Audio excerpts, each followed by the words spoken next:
Ich bin in die Luft gesprungen. Ich habe ein Buch gelesen. Endlich! Ich habe die Aufgabe gemacht. Ich habe einen Keks gegessen. Hallo, ich bin Rebecca, deine Deutschlehrerin.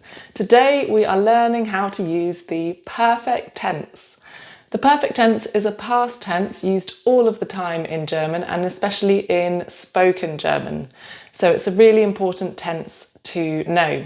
In English, it would be, for example, I have read, I have jumped, I have done, I have eaten. Today we're going to look at how to form the perfect tense of regular and irregular verbs. And next week I'll be looking at how to form the perfect tense of separable, inseparable and ihren verbs. Make sure you stay on until the end where we will look at how to use the perfect tense with subordinating conjunctions like weil and obwohl. And don't forget to download your free PDF worksheet with extra exercises and a summary of today's lesson. So from the 4 example sentences at the start of today's lesson, can you guess which of the verbs is regular? That's right, machen. Machen is regular, so let's start by looking at regular, also known as weak verbs in the perfect tense. Los geht's! Let's take the verb spielen as an example. Spielen means to play, and in English the perfect tense would be I have played. So there are 2 parts, the auxiliary verb, have, so have is called an auxiliary verb, and the past participle, played. So in German we also form the perfect tense using 2 bits, 2 parts, the auxiliary verb and the past participle. The more complicated part of the perfect tense is the past participle. So let's take a look at that first. So we have spielen. First of all, we need to get rid of the en. We take the en off and we're left with the stem or root of the verb spiel. For all regular verbs in German, you then add a ge to the start and a t to the end. It's that simple. Ge to the start, t to the end, and you get gespielt, meaning played, gespielt. This goes at the end of the clause. We've got our first part, but now we also need the second part, the auxiliary verb. So unlike in English, where we always use the verb to have, in German you can either use haben, to have, or sein, to be. This depends on movement. First of all, let's double check we can conjugate haben and sein in full. So pause the video and match up the pronouns with the verb forms. Alles klar? Let's check our verbs. Ich habe, du hast, er, sie, es hat, wir haben, ihr habt, sie haben.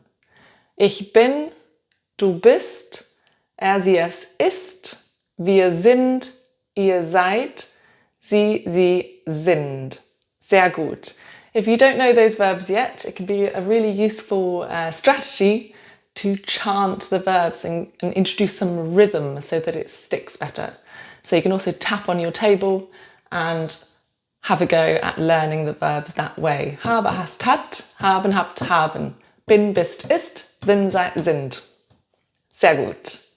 Okay, so we've now got our 2 auxiliary verbs and we choose our auxiliary verb depending on movement from place to place or a change in state.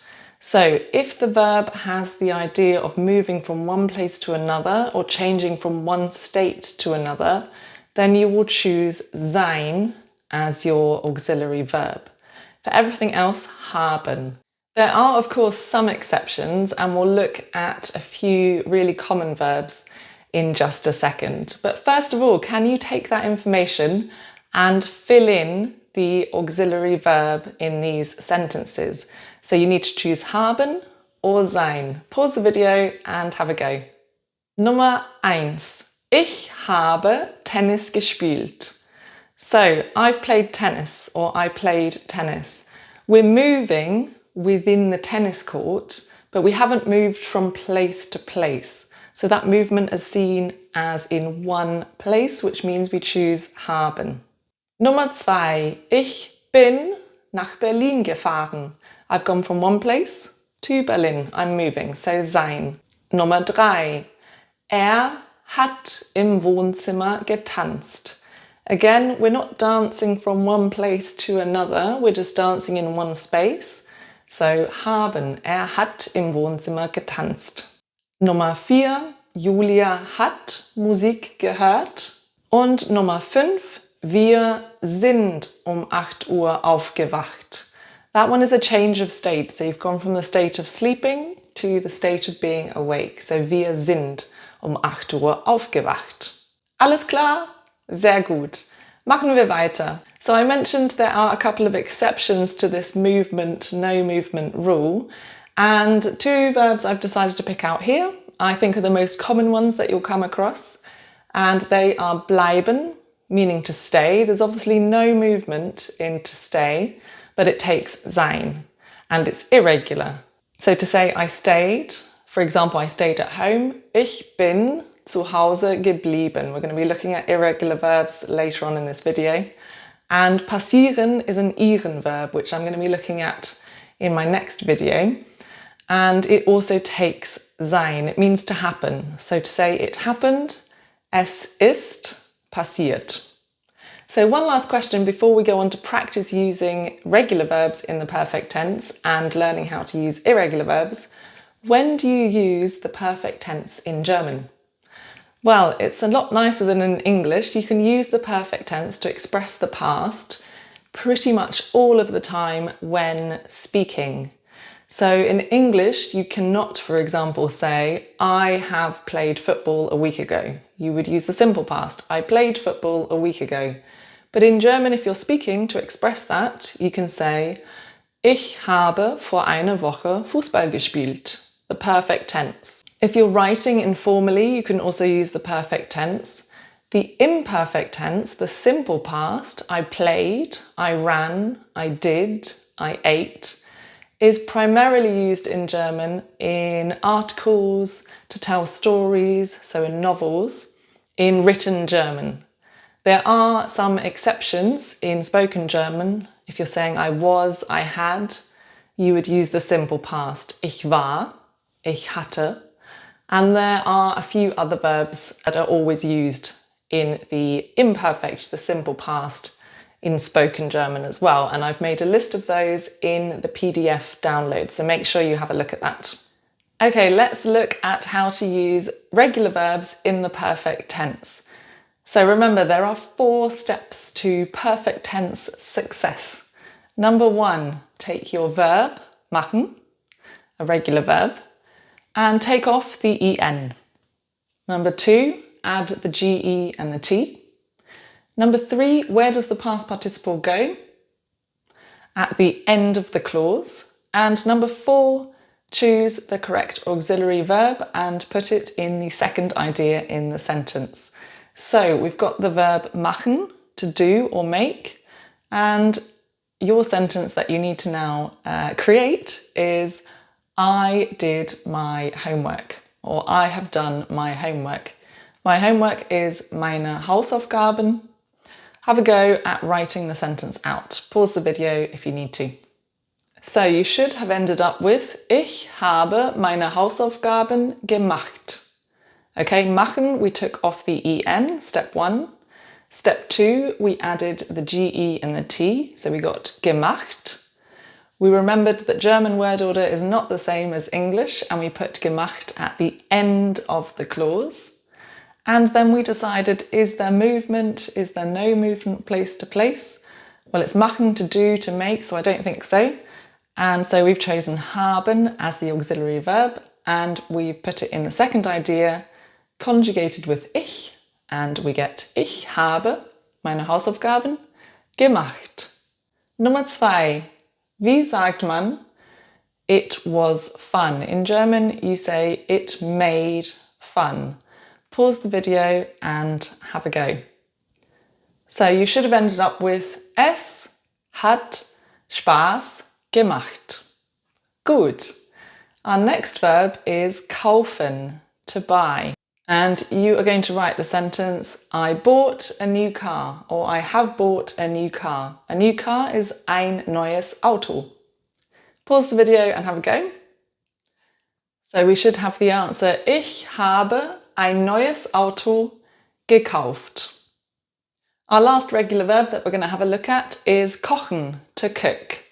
And the sentence you're going to try and write is, we cooked together at the weekend. So at the weekend and together, you're going to write in that order, am Wochenende zusammen. Pause the video and have a go. So again, you should have decided there's no movement there, you're cooking in one place. So wir haben am Wochenende zusammen gekocht. Past participle at the end. Alles klar? Sehr gut. So if you like, you can now pause the video and have a go at the exercises in the worksheet in the PDF below. Or you can continue to the end and making notes and then have a go at all of the exercises at the end of the video. Also, unregelmäßige Verben, irregular verbs. I'm going to split these into two categories. Slightly irregular verbs, I'm calling them, and irregular verbs. In grammar books, you will also see these verbs referred to as strong verbs as opposed to weak regular verbs. Category number 1, slightly irregular verbs. So let's take an example. Fahren. We're still going to use our 4 steps to success. So number 1, we need to get rid of the en and we're left with the stem or root, fahr. Step number 2, we are going to add the ge, but we're also going to add an en, not a t this time. So we are left with the past participle gefahren, which we're going to put at the end of the clause, and then we need to decide on our auxiliary verb. Fahren means to go or to travel, so there is movement. So we're going to use the auxiliary verb sein. So let's say we want to say, I travelled to Berlin. Ich bin, verb in second idea, the conjugated verb, nach Berlin gefahren, past participle at the end.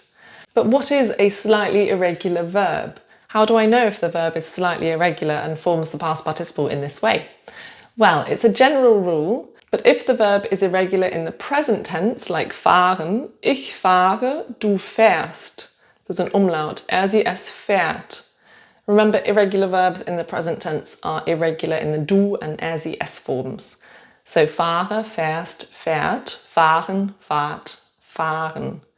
If they're irregular in the present tense, it's quite likely that they will be slightly irregular in the perfect tense. There are, of course, verbs that are irregular in the present and are completely irregular in the perfect tense as well, which we're coming on to talk about later.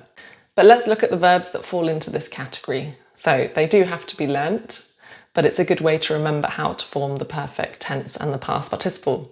So fahren is one, and there are other verbs that have this change in the present tense from a to er. Zum Beispiel tragen, meaning to carry or to wear. So how would you say in German, I wore my new jacket yesterday? Yesterday is gestern, and my new jacket is meine neue Jacke. Pause the video and write down the sentence. Ich habe meine neue Jacke getragen. Tragen works just like fahren. Ich fahre, du fährst. Ich trage, du trägst. Our next verb in this category is schlafen, meaning to sleep. So how would you say, I slept 8 hours yesterday? Yesterday is gestern. 8 hours is 8 Stunden. Ich habe 8 Stunden geschlafen. One last example for this verb group is the verb laufen, to walk or run. In the present tense, we add an umlaut again to the A. Ich laufe, du läufst. Unusual pronunciation, läufst. And in the perfect tense, it's slightly irregular. So how would you say, I ran to the park? To the park is zum Park. Pause the video and write the sentence down. Ich bin zum Park gelaufen. So there's a movement from place to place. So ich bin zum Park gelaufen. We'll take a look at a few more verbs that follow this pattern. The next verb is lesen, to read. In the present tense, ich lese, du liest. How would you say, I read a book today?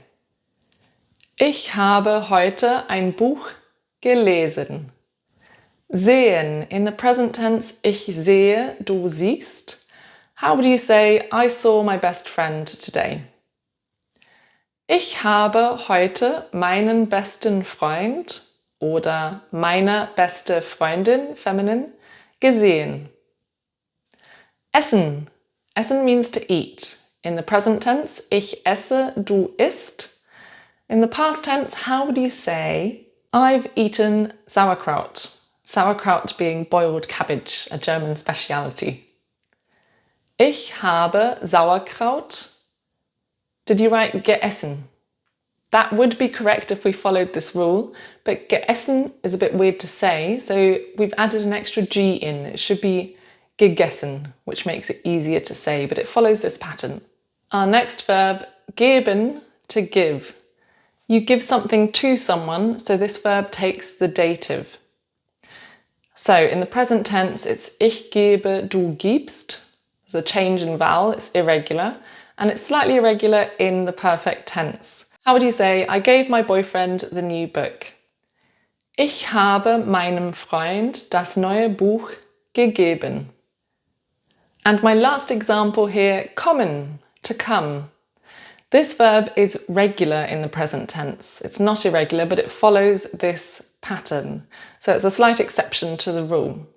So how would you say, I came too late, or I got here too late? Too late is zu spät. Pause the video and have a go at writing the sentence. So we should have, ich bin zu spät gekommen. It's movement here. We've come from one place to another. We've arrived. We've got here. So ich bin gekommen. So we've come to our last type of verb, irregular verbs. These verbs are called irregular because there is a change in the stem or root of the verb from the infinitive to the past participle. So if we take a look at the example from the start of today's video, I jumped into the air. The verb to jump is springen, to jump. And we can learn this one because it sounds like the English to spring, to jump, to spring into the air, to jump into the air. So we can take off the en and we're left with spring. This is the stem or the root. But to form the past participle of irregular verbs, we have to know the change in the stem. And this has to be learnt. Lots of verbs follow a same pattern, so they can be put into groups. Again, on the PDF download, you can find some of these groups. I've summarised them for you. And spring changes to sprung. So we're going to add the GE to the start and an EN to the end, but we're also going to change the vowel in the stem here. So springen changes to gesprungen. Then we need to decide again, we've put it at the end of the clause, and we need to decide if it's movement or not movement. Springen is movement. You've gone, I guess, from the ground into the air.